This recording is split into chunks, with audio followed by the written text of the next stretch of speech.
Star Wars The Rise of Skywalker is set to introduce many different revelations that will also lead to saga-wide implications within the Skywalker saga by writer and director J.J. Abrams and Chris Terrio.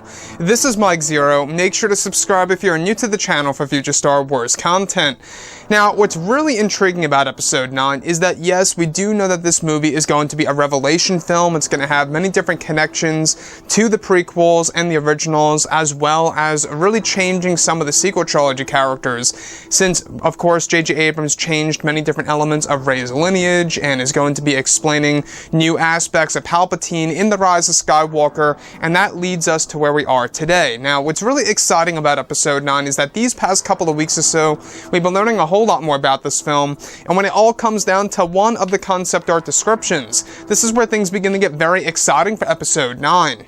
Now, specifically, what's really intriguing about all of this is that a description of a sequence where it said that both Rey and Palpatine are in a confrontation where it said that Kylo Ren is hurt badly in the background, where he is said to be sitting on the ground. Rey is described to be listening to a lecture given by Palpatine about Rey, where Sidious is said to reveal a big revelation about her.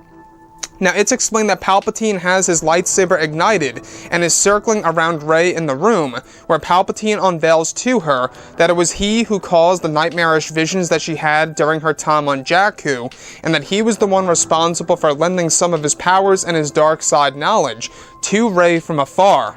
It's explained that part of the reason Rey is so powerful is due to Palpatine transferring some of his knowledge indirectly to Rey across space, where she picked up on these skills that were initiated by Palpatine during his time building the new Sith Empire. Palpatine explains to Rey that he knows her every move, as he is the one who allowed for her to learn many of the lightsaber moves from him subconsciously.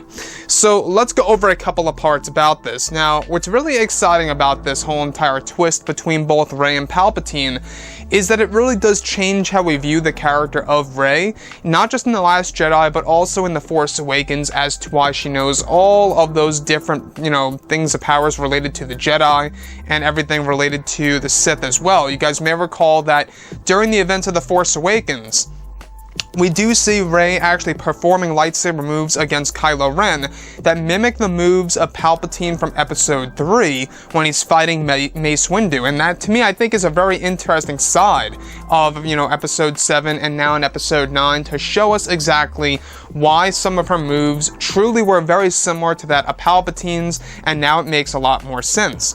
So Palpatine was able to literally transfer his knowledge across space during his time in the unknown regions, all the way over to the world of Jakku into the mind of Rey, and he was also the reason as to why Rey had nightmarish visions and dreams, if you will, during her time on Jakku while she was sleeping.